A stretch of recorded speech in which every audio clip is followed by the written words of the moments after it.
Welcome back! Or, if this is the first video of mine you're seeing, welcome. Before anything, I don't want to take up a lot of time, but I am so grateful for the positive response to my first video. I honestly didn't expect it to get any more than 10 views, maybe, from my close circle of friends. It keeps my motivation high to keep this series going, so I want to thank you all for that. That said, this is the next video in my series to summarize each and every Goosebumps story out there, and their adaptations. If you've seen my first video, you know how the format is. But as a quick refresher for those that may see this for the first time, we start with a physical book showcase, then a summary of the entire story by chapter, and if there are any, a summary in comparison with the adaptations. In my last video, I made the comparisons with the adaptation a separate section. In this one, however, I'll be injecting with the comparisons as they appear. If you would be so kind, please let me know which style you prefer after the video. And with all that said, it's time for book number 2, Stay Out of the Basement. The first cover here is the classic 1992 cover, one of my all-time favorites. The unique thing about this book is that it was drawn by Jim Thiessen, an artist who has gone on to work on other horror novels, most notably his original painting for I Am Legend. Even though Stein and Scholastic loved the cover, it had too much of a realistic and adult design, so Tim Jacobus was chosen to be the main series artist afterward. This won't actually be the only time Jacobus missed drawing a main series cover though, but that will be a few videos from now. About the actual art though, this illustration is beautiful, a humanoid plant hand emerging from the titular basement, with the tagline, "Someone's waiting in the dark."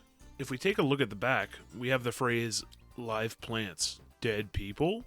And if you notice right here at the bottom of the summary is actually a Little Shop of Horrors reference. I'm sure that'll never show up in this video again. So here's the 2003 reprint, and this edition has a whole new illustration by Tim Jacobus, for consistency's sake I guess. Instead of the hand from before, we get a threateningly cartoonish drawing of our soon-to-be-revealed antagonist surrounded by plenty of chemicals. The taglines stay the same, but the reference on the back is completely removed. For the last standalone book, here's the 2011 classic Goosebumps reprint. Again, the artwork is by Brandon Dorman, and his take is clearly inspired by Thiessen's cover. It does a pretty good job of mixing together the original cover's design with some more vibrant colors. As for the collections, you might feel some deja vu from the last video. Here is the Monster Edition number 1 again, 3-book collection. If you want some more details on this one, please check out the showcase from my Welcome to Deadhouse video. The last one here, as you might remember, is the Hair-Raising collection. Of course, this one was in the last video too, and it's still got the same cover, and still nothing to really say about it. But with those out of the way, it's time for the book summary. Our main characters this time are Margaret and her brother Casey. Seems like every Goosebumps protagonist is going to be 12 years old with an 11-year-old sibling, so if that ever changes, I'll let you know. This is also the first book to be written in the third person, which Stein eventually stopped doing. This means we get a pretty equal perspective of each character. So the book begins with Casey throwing a frisbee towards his dad, hoping for some father-son bonding, but Dad's too busy today. For the rest of the book, Dad will be referred to as Dr. Brewer a lot, so I'll be using that name interchangeably. Margaret ends up picking up the frisbee and throwing it around with Casey instead. She feels bad, both for herself and Casey. Dr. Brewer is so busy doing work in the basement he barely does anything with them anymore. She even mentions the nickname Princess, which Dr. Brewer calls her, and even though she hates it, it's endearing. If you couldn't tell just from that, the story deals a lot with themes of parental neglect, especially related to work. I didn't really expect a lot of mature themes to shine through in something like Goosebumps when I started this series. But R.L. Stein has a real talent for knowing what problems or fears children have, and how to write them into a story. So the kids toss around the frisbee and throw some childish insults at each other, a side effect of the tension caused by Dr. Brewer's recent standoffishness. Margaret hates the name Fatso the most, an ironic family nickname because she's so thin. After about 15 minutes, the hot weather of a Californian winter makes them wrap it up. The family used to live in Michigan, but moved here for Dr. Brewer's job at Polytech. Speaking of that job, Dr. Brewer was actually fired 4 weeks ago, and the kids discuss in hushed tones about why it happened. Casey's young, feeble brain thinks that Dad might have blew the science lab up, but Margaret's quick to tell him that Dad is a botanist. Blowing up things with plants isn't common. All Margaret knows is that Dad had a call with his department head, Mr. Martinez, and there was something about an experiment gone wrong. Going inside now, their mom is busy deveining shrimp, possibly the most difficult task on Earth just under climbing Mount Everest. She's saved for the moment as the phone rings, so the kids head towards the hallway. They notice something different today though, as the usually closed basement door is cracked open. Curiosity gets the better of them. Maybe Dr. Brewer had just been waiting for the kids to be interested in his work and come down. But that's not the case. Barely halfway down the stairs, Dr. Brewer appears, bathed in light and bleeding from his right hand. He quickly screams at them, "Stay out of the basement!" It's 2 weeks later, and Mom is packed up and ready to leave. It seems that phone call she had was about her sister Eleanor, who's staying in a hospital in Tucson. She's going to stay with her, and won't be back until her sister's recovered. Margaret's friend Diane Manning is also over at the house, making jokes about babysitting the kids even though she's younger than Margaret. Dr. Brewer still barely ever leaves the basement, but he has to come up to drive Mom to the airport. Strangely, his hand is still heavily bandaged. After the parents leave, Casey puts on an Arnold Schwarzenegger movie. The girls aren't interested, so they get to talking about Dr. Brewer's experiments. Diane asks if he's making a RoboCop down there, or a Frankenstein's monster, even though she knows he works with plants. She actually wants to go check out the basement and calls Margaret a chicken for refusing to, something that insults Margaret and makes her wonder why Diane always has to act like she's braver than anyone else. But who cares about that nuance and potentially toxic friendships? The basement is way cooler than math homework. Listen, there's no other way I can say it. The basement is hot, moist, and sticky. Casey thinks that Dad's building a rainforest down here, and Diane's only interested in the positive effects of moist air on your skin. The basement is described as having 2 rectangular areas. One is an unfinished rec room, and the other is a workspace. While the rec room is completely dark and untouched, the workspace is really bright thanks to some white halogen lamps. Oh man, halogen lights might haunt me this whole series. What's more interesting than that, however, is the myriad of plants covering the room. Like a whole jungle's living here. The kids take some time to feel up all the plants. They're unnatural. Some have enormous fruits, others feel like glass. Because of the heat, Casey takes his shirt off and throws it to the floor. He then notices one of the tall leafy trees sounds like it's breathing. Margaret hears it too, but Diane thinks it's just a terrible attempt at scaring her. Once it stops making noise, Casey quickly moves on to the next thing. A glass case about the size of a phone booth. It's connected to a generator, which in turn is connected to another case. Think of like the cloning machine that Bill uses in Pokémon. The girls warn Casey not to touch it, but when he tries to open the door, Casey starts shaking uncontrollably. Margaret leaps to save Casey from certain death, but you wouldn't believe it. He's joking. The girls try to strap him down and torture him, but they stop when they hear a low moaning sound in the room. Tendrils from the plants move as it happens, and the breathing sound comes back too. The kids realize how creepy this is, and when another tendril seems to beckon them to come forward, they sprint back upstairs. Diane decides to head home, and just as she's gone, Dr. Brewer comes back home. Casey and Margaret make sure that everything seems untouched. But wait, Casey left his t-shirt on the floor!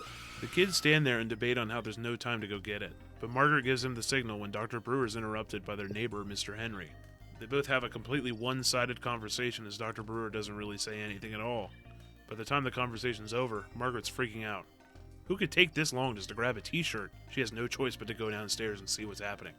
The book steps back a bit now to show things from Casey's perspective. He runs downstairs as fast as possible, but by the time he spots his t-shirt, he starts getting scared by the plants. The breathing begins again, along with some painful moaning coming from the supply closet. As he slowly approaches the t-shirt, he swears that the tendrils stopped drooping and started to tighten. When he finally decides to grab it, his suspicions are confirmed when the plants wrap around his waist and don't let go. After a lot of struggling, Margaret finally appears and helps pull the plants away, which don't resist for long. The kids run back to the stairs, but by the time they reach the bottom, Dr. Brewer's glaring at them with his fists at his sides. After a tense stare down, Dr. Brewer breaks the tension by asking if the kids are okay before pulling the disappointment card. Casey's surprised that their dad didn't yell at them like last time, and both kids follow Dr. Brewer to the kitchen. Brewer looks robotic, and they all have an uncomfortable and brief conversation. They ask what's up with the plants, but Dr. Brewer seems confused. With any follow-up questions, he just says that he'll explain it someday, and they can come see things in the basement soon. The red flags start flying as the kids note that Dad doesn't act like this at all. He's usually a really direct person, so beating around the bush like this isn't like him. So Brewer's back to work, I don't know what Casey is doing, and Margaret heads upstairs to do her math homework. Unfortunately for her, all the scary thoughts about those plants keep her distracted, and the only thing that cheers her up is the passing remark Brewer made about letting them see the basement soon. That cheerful feeling quickly fades though as Margaret wakes up early the next day to make breakfast and sees that Dad is already at work, and the basement has a lock on the door now. We skip forward to the next Saturday where Margaret is on the phone with Mom. It seems that Aunt Eleanor's surgery didn't go well, so Mom isn't going to be home anytime soon. Mom asks about Dr. Brewer, and Margaret starts venting about how he never stops working or has any time for them. It's a bit sad because Mom's reasoning is that his experiments are important to get back his job, and that Margaret should be old enough to understand that.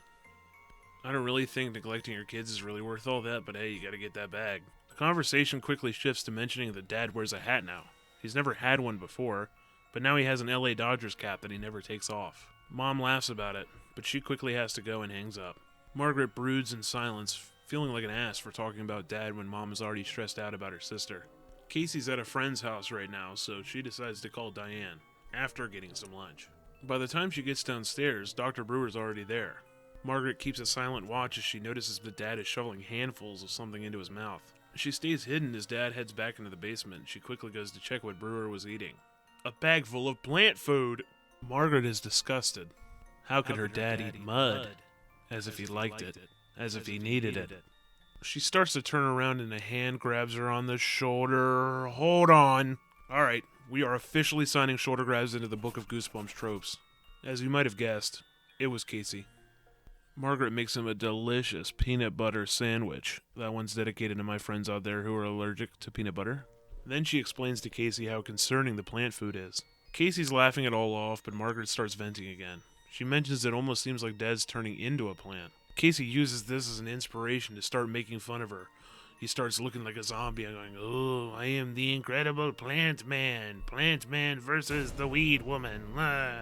Yeah, I hope that was funny. After Margaret screams at Casey to stop acting like such an ass, he promises to do so. After she makes him another sandwich. It's now Monday afternoon and the kids are outside throwing the frisbee with Diane. Diane calls Dr. Brewer a mad scientist, which really gets into Margaret's head. She says that her dad was talking about how Brewer got fired. Apparently, he was working on a dangerous experiment, but he wouldn't stop working on it after someone got hurt. The kids head back home and notice that Dr. Brewer is outside examining the rose trellis.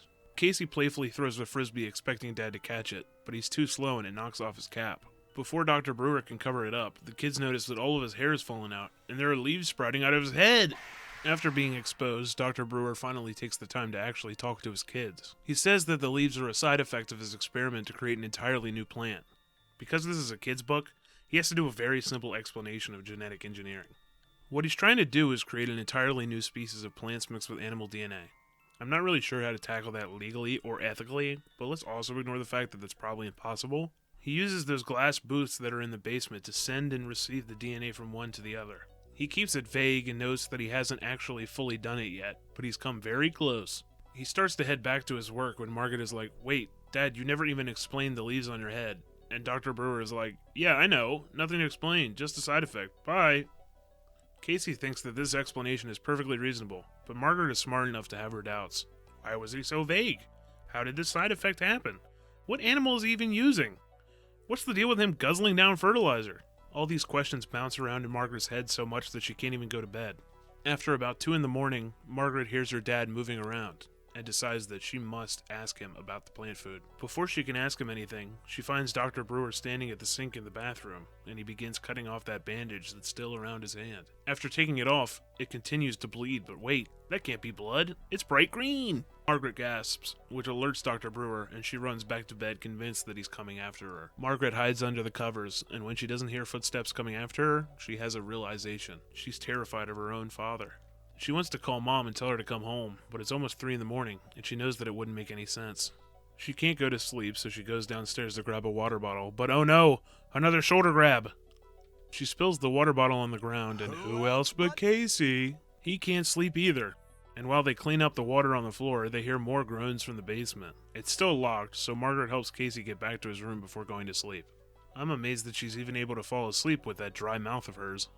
She even wakes up at 7:30 in the morning and doesn't feel tired. Even better, there's no school for the next 2 days. She decides that she has to confront her dad before he can make it to the basement, but he doesn't answer in his bedroom. She assumes she must have missed him, but something is strange.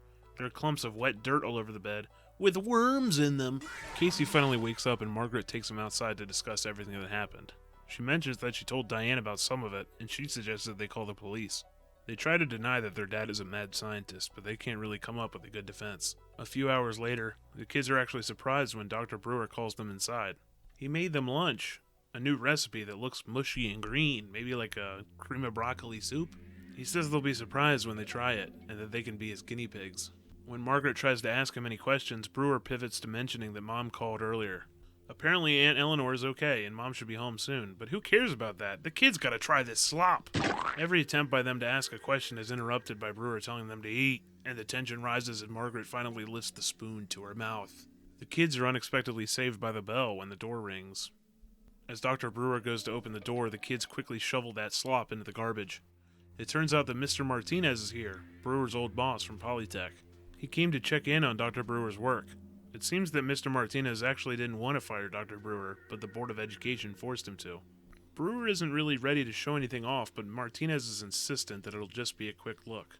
Casey mentions that maybe Dad'll get his job back now, and Margaret calls him out for how dumb that idea is, but not for the reason you might think. No, not because Martinez probably couldn't rehire him right away anyway. It's because all of these experiments will make Dad so famous he won't even need a job anymore. Yeah, surely he'll be famous, not in jail, at all. Still both feeling completely lost and lied to, the kids vow that next time Dr. Brewer's away, they're going down to the basement to figure out what's really going on. They happen to get extraordinarily lucky because now Dad has to install Mr. Henry's new sink just the next day. They've got a few hours to go looking, but how to get past the lock? Well, who'd have thought Casey's new friend Kevin taught him lockpicking last week? They go downstairs and it's like the last visit dialed up to 11. More humidity, more heat, more plants. Everything is enormous, and they have to dodge out of the way as the tendrils seem to move around all the time. The low moaning continues near the supply closet when Casey yells, "Help! It's got me! It's got me!" Margaret spins around quickly only to notice that what Casey thought was the grasping vine of a nearby plant was actually just a squirrel that bumped into his leg. The window in the basement was open, so a squirrel just happened to be down there. After shooing it away, a loud thumping sound seems to be coming from the supply closet door. When they approach, the thumping goes away, but Casey notices something shoved under a nearby work table. Mr. Martinez's suit. They have a small debate on how that could have happened. They don't recall seeing Martinez leave. He was given a lift here, so there's no car that could have driven away. Suddenly, they hear footsteps rapidly coming down the stairs. They need to hide! They squeeze through the window that the squirrel escaped from, managing to notice Dr. Brewer appear in the basement. They walk through the back door and Dr. Brewer comes back up, asking where they were. The kids try to lie and say they were in the backyard, but the basement door was clearly left open. Brewer answers easily when he's asked about why he came back home. He just needed more tools. But when the kids ask why Mr. Martinez's suit was stuffed down there, it catches him off guard. According to Dr. Brewer, Mr. Martinez got hot and had to take his suit off. He accidentally left it there, so Brewer's taking it back to him after finishing up with that sink. As he leaves to go back to Mr. Henry's, he reminds the kids not to go into the basement again, or they'll be sorry. The days roll over to Saturday, and Margaret goes biking around with Diane. After eating lunch together, they head back to Margaret's house, and Dr. Brewer excitedly announces that Mom's coming home soon, and he's heading to the airport now. Diane has to go to a piano lesson, so Margaret has to find some way to pass the time until Mom comes home. Casey suggests they fly their kites, but where are they anyway? The basement. They head downstairs together and check the shelves where they remember storing them before. Instead, they find a tote containing all of Mr. Martinez's stuff! So Dr. Brewer was lying. Imagine my shock. That thumping noise from the supply closet returns, and the kids think that Mr. Martinez might be in there. As the kids move, all the plants seem to breathe and shake. There's a 2x4 nailed to the door, so they quickly grab a hammer to remove it. Now there's just the lock. Too advanced for Casey's simple paperclip skills. With enough effort, though, they wedge the hammer into the wet wood and rip the entire door off. But what appeared behind the door will leave you shocked. The closet is lined with plants even more unusual than the ones outside. Human arms, hands, legs, even faces cover various plants. The ones with mouths either moan or choke in an attempt to speak. Casey urges Margaret to run away, but then she notices a pair of human feet in the corner. On closer inspection, it's Dr. Brewer. He's bound by plants and has tape over his mouth. Margaret immediately wants to untie him, but Casey's hesitant. How could that be their dad if he's already heading to the airport? He still has leaves on his head, too. Margaret decides to only remove the tape for now, and Dr. Brewer says that the one outside is a plant copy of himself. He keeps urging that he needs to be let go ASAP and that'll explain everything. When he points out that Mr. Martinez is also down there, Margaret caves in and unties him. When he's finally free, Dr. Brewer grabs an axe and stares down at the kids. The kids go back and forth debating on whether this is really their father, but they hear footsteps coming downstairs. The other Dr. Brewer appears with Mom and looks pissed. He can't believe they let him out. He's a plant! We've reached a whole new level of confusion. Which one is their dad? The room is full of chaos as each Dr. Brewer is accusing the other one of being a plant. The one with no hair from the closet, and the one with the Dodgers cap that just arrived. Margaret steals the axe from Closet Brewer and holds them both at axe point. Dodgers Brewer asks her to give him the axe now, and Closet Brewer says, "Princess, don't do it." Dodgers Brewer never called her that before, but she's not fully convinced just yet. That's when she has an idea. She makes Casey grab her a knife off the wall and give it to her. Then she stabs Closet Brewer through his arm. Red blood. Closet Brewer must be their real dad. Margaret gives him the axe and he quickly cuts right through Dodger's Brewer.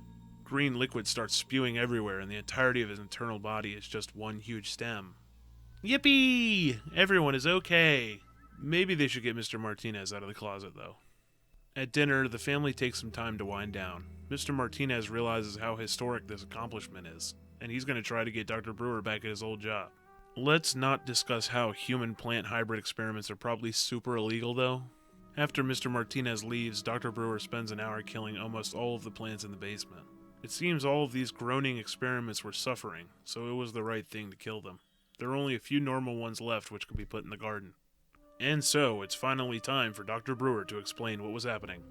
He was trying to create a super plant by combining the DNA strands from multiple plants. When he accidentally cut his hand on a slide, his human genes created a human-plant hybrid. Surprisingly easy to do!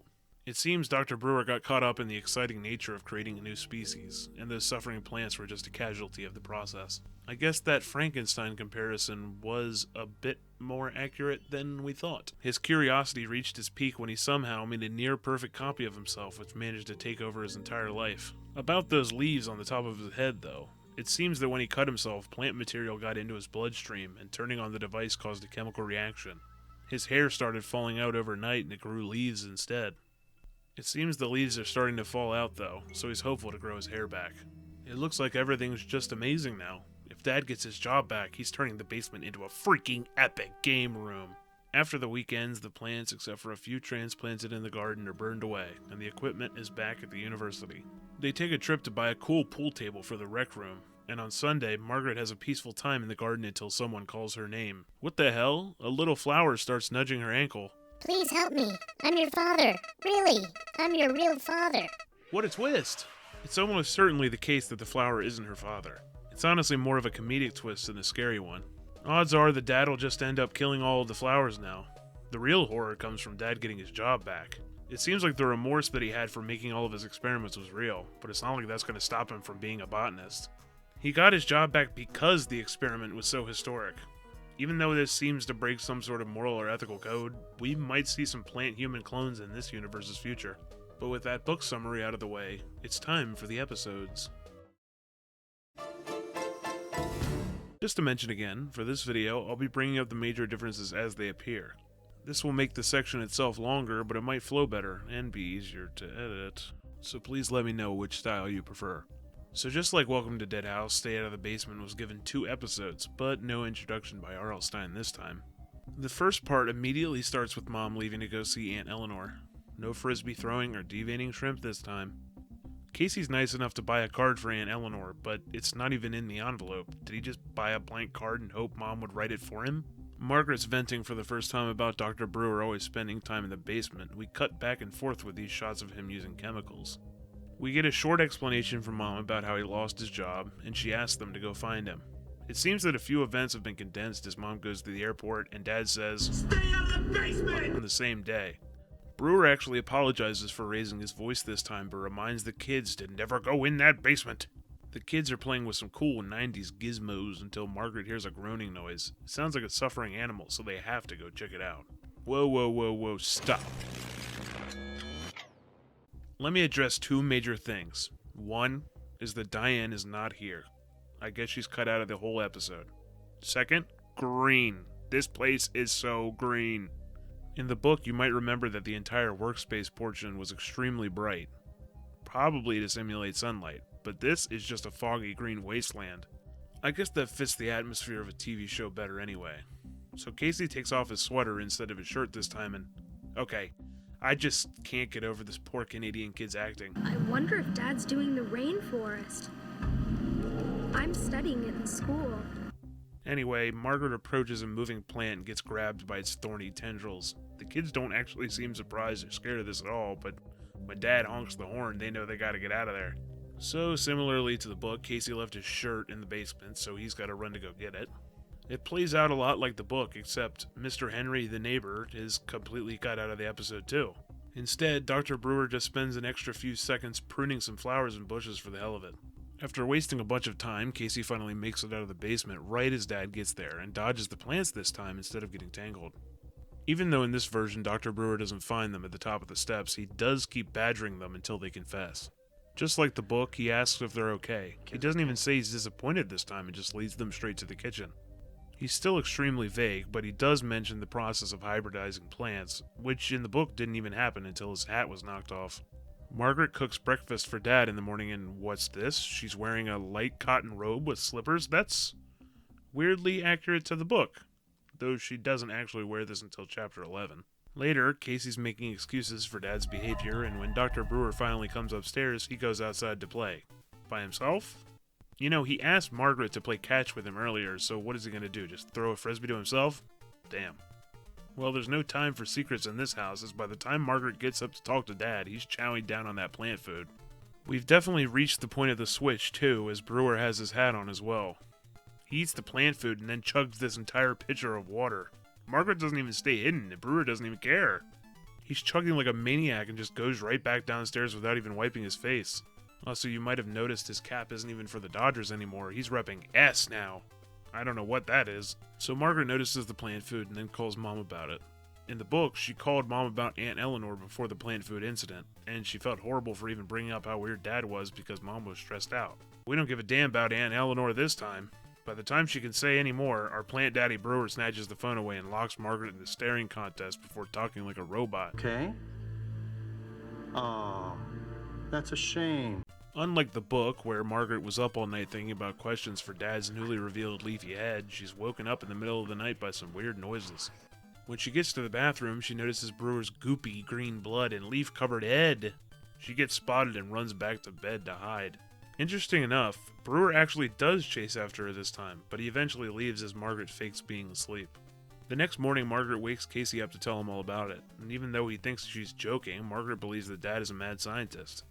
It seems that her ability to deny how weird Dr. Brewer is a little bit weaker in the episode. So Dr. Brewer calls both kids downstairs and we get the scene with the green slop for lunch. Before that though, Margaret confesses she was watching him in the bathroom and we get the side effect explanation for the leaves on his head. Instead of being cut off, Margaret actually gets to ask why he was oozing green from his cut, which Brewer gives the most unconvincing explanation I have ever heard. Well, that wasn't coming out of my cut. That was fluid that comes from the leaves. No. He starts to explain that he's making a plant-animal hybrid, but the kids actually look scared this time instead of intrigued. But guess what? It's slop time. That does not look like cream of broccoli soup. I can't even begin to describe it. The kids are saved by the bell yet again. It seems they changed Mr. Martinez's name to Dr. Merrick. He also looks nothing like in the book, where he's bald with a mustache, wearing blue-rimmed sunglasses, a blue suit, and a red and white striped tie. Brewer tells the kids to go outside and, oh my god, we got it. Frisbee throwing! When Margaret overthrows the frisbee near the basement window, though, Casey overhears Merrick and Brewer having an argument. But Casey doesn't notice the vines creeping up behind him. It wraps around him and Margaret helps rip it off, where it retreats back to the basement.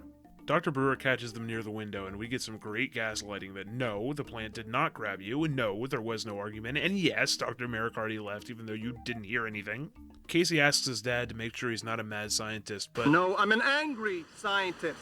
Immediately sentenced to go to your room. We actually get some scenes of Brewer in the lab by himself, and a quick shot of Merrick's clothes lying neatly on the floor. Brewer wakes the kids up at night by drilling a new lock into the wall. He even mentions putting locks on the windows, too, from the inside. I sure hope that poor squirrel isn't in there. Brewer says he'll be gone for a few hours. Well, there's no sink to put in, so I don't know where he could possibly be going. Maybe as a plant he just wants to soak in this rainstorm for a while. Margaret wants to call Mom, but the aunt's phone number she gave them is missing.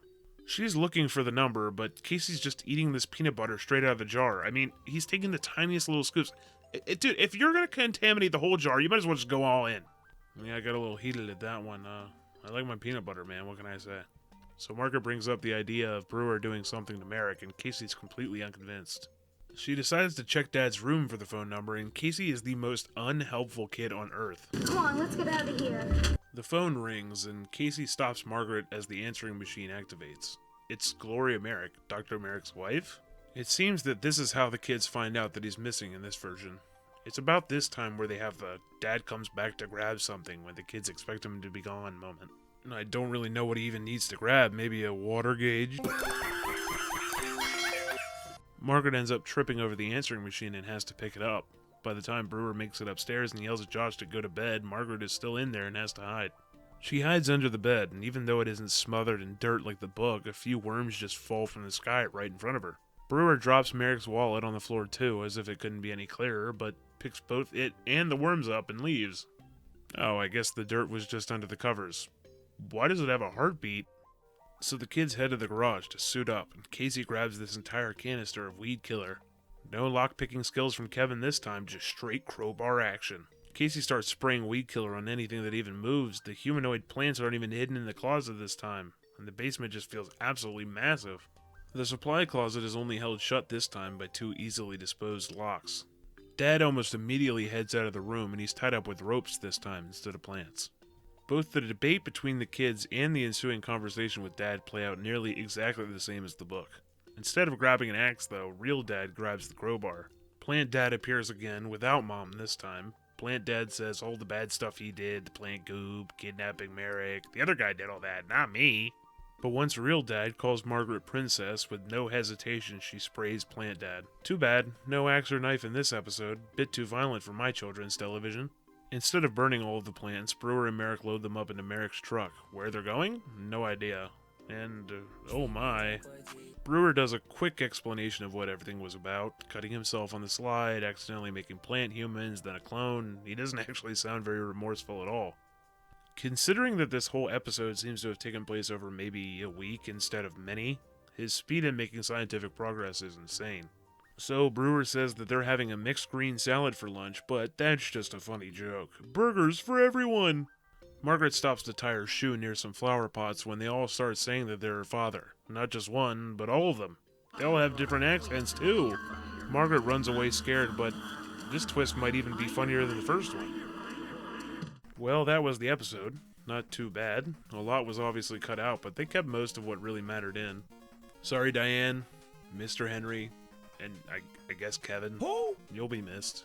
I mentioned a lot of Dr. Brewer's regret and explanation being cut as well. I suppose it wouldn't really make sense to fit all of that into a TV episode, but it was a bit weird to go from killing a plant clone to just saying, yeah, I kinda messed up and created humanoid plants and a clone of myself. Oops! I can do anything. Once again, I want to thank you all for watching. With this many books to get through, I may just make an intro and outro that stays the same for each one, just to save a little bit of time on editing. I hope you enjoyed, and if you did, stick around for the next book, Monster Blood.